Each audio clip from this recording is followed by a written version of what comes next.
Garcia, and I have a special book to share with you today.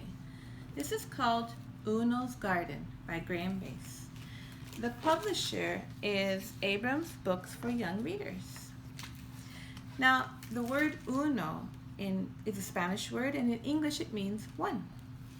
And this is his story. So Uno arrived in the forest on a beautiful day at the very beginning of spring. There to welcome him were 10 magnificent moopaloops and one completely ordinary snortle-pig. Uno loved the forest so much he decided to live there. This is Uno right here. Uno climbed above the treetops. The forest seemed to go on forever. Swinging through the branches were 9 leaping lumpy bums and one completely ordinary snortle-pig. Snortle-pig is right here hiding. Others followed Uno. They loved the forest too.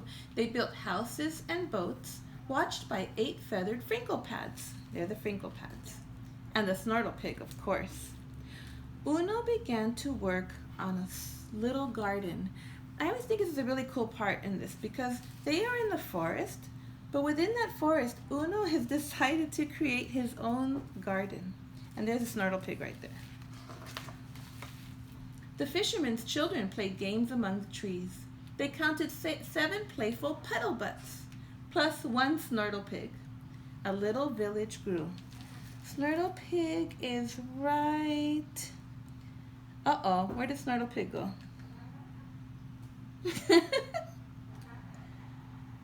Oh my gosh, he's right there. Some hunters went into the forest looking for sneaky snagglebites. There were 6, but the hunters didn't catch them or the Snortle-Pig. And this time Snortle-Pig is out in the shadows there. Tourists came. They saw 5 timid tumbletops, but that was all. Uno kept working in his garden, and the village became a town. So little by little, there are more buildings coming up, and less plants. Oops, and we forgot the Snortle-Pig. Snortle-Pig, where are you? Here you are, hiding right there. Then the railway was built. Excited passengers watched for wild animals. They caught a glimpse of 4 grazing gondolopes, and what was that other funny-looking creature back there? Snortle-Pig. The town had become a city. A team of scientists arrived to study the animals. 3 flippered flipper flaps was all they found. And let's see, where is Snortle-Pig? Snortle-Pig, where are you? Oh, he's walking way off into the distance. The city grew bigger and bigger, and the forest grew smaller and smaller. Some workers came across 2 pointy pricklebacks. They had never seen anything like them. Oh, Snortle-Pig, way up on top of a roof, just laying there. A lone fisherman set his line in the river. He caught a car tire, several old boots, and a cold. He didn't see the Snortle-Pig. In fact, nobody had seen one for so long, people weren't even sure they existed. And even though you can see him right there, it's just kind of like using your imagination. One gray morning, the people of the city woke up, looked out over the endless buildings, and were sad. Why do we live in a place like this? They asked themselves. There are no trees. So they left. And what happened to the trees? They're all gone. 512 buildings now. The city was dark and abandoned. Uno opened his door and looked out. Sitting there in the garden, among the plants that Uno had saved, was a Snortle-Pig, completely ordinary in every way, except that it was there. The Snortle-Pig lived in Uno's garden for many years. The city crumbled, forgotten.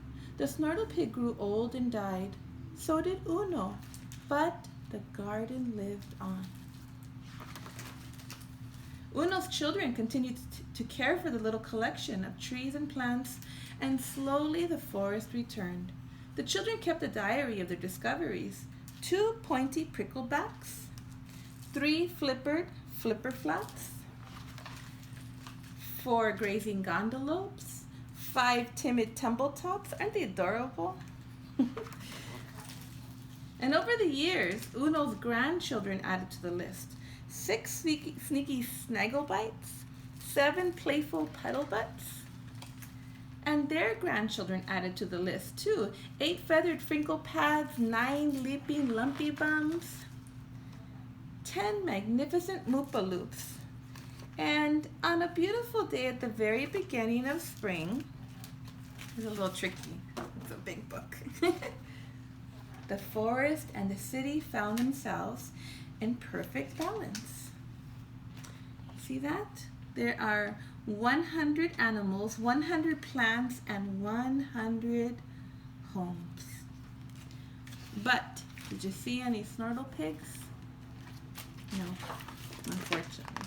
Stories were told of the days when an extraordinary creature had lived in Uno's garden.